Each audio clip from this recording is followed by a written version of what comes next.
Great, a viral hook, they say. How about you sit down, shut the up, and be an adult for a second and not scroll away? Because I'm going to tell you how to fix the structure of your training.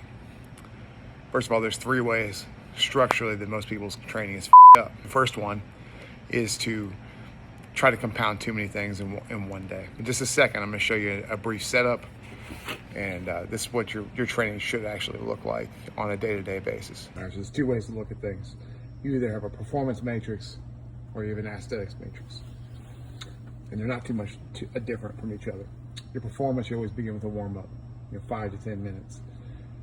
Performance-wise, speed first, then power work. What that means, if you're a field sport athlete, you're going to go out and sprint first. Then you're going to do your jump work. Then you get in the weight room, you do your strength work. Pick a big lift for the day, work up to a heavy set of 3 to 5, occasionally a set of 1. Try to set a PR each week in terms of a 5 or 10 pound increase, and then move on to your hypertrophy work because the muscle itself is what builds the strength.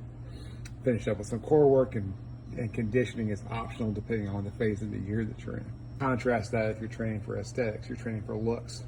Again, you're going to do a warm-up, do a brief activation.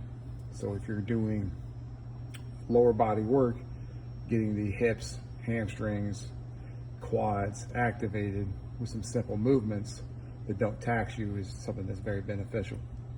Then getting your strength and power work. I like to combine strength and power work. So do a heavy set of bench, do a set of clap push-ups afterward.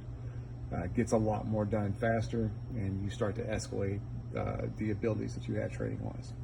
Finish up with hypertrophy work, means you're building more muscle, which builds number 3, which is that strength and power. And finish up with your conditioning or your cardio. You should be doing cardio. If you're training for aesthetics, cardio itself will drive up energy expenditure. It will drive hunger. If you're looking to build muscle, you gotta do a little bit of cardio. Now that we talked about the structural piece, let's talk about how you organize your week. I run off something called the high-low method, which means our heavy days have a light day. Heavy days is the strength days. Understand that you need more recovery for heavy lower body movements, your deadlifts, your cleans, your squats, than you do for a bench. So we can categorize things. Your heavy lower body work is a high day. It's high intensity, high neural. It means it requires more recovery. Back that up with a rest day or a cardio day. Follow that up with what I would consider to be a medium day, which is your bench day. Then you take a rest day, you do your heaviest other lower body movement the following day. So going in this kind of wave, this high-low wave, allows your body to maintain parasympathetic tone and understand how to turn things on when you need to. I put up a lot of pictures now in my stories about how our high school kids train. And you'll notice that we never do more than 2 lifts that touch a barbell during the day. We'll do, for instance, a hang clean followed by a floor press or some sort of bench press modification. And the rest is dumbbell and calisthenics.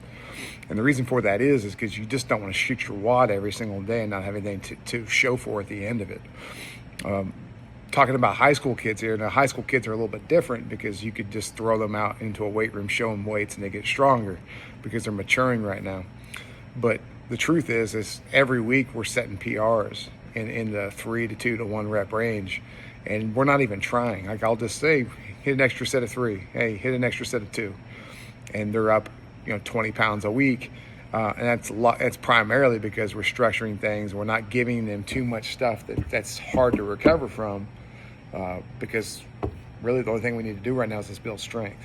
So understand where you're at in your phases, understand how to operate this, and then lastly, just be kind to yourself and don't feel like you need to go in there and murder yourself, because that's not the key. That's not the principle of training.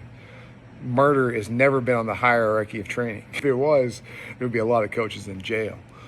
So just structure your day better, follow what I had on the board there, structure your week better, implementing high-low training, and then don't load yourself up with too many barbell lifts each day, and you're going to see your results skyrocket.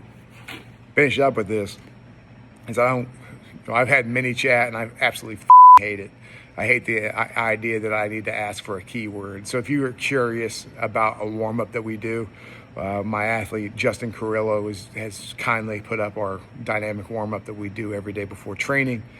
If you'd like that, just drop a note to me in comments. I'd be happy to send that link.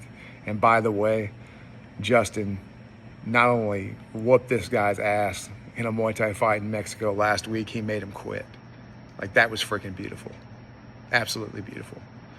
So if you're interested in training for jiu-jitsu or Muay Thai, hit me up, because all our dudes do is win.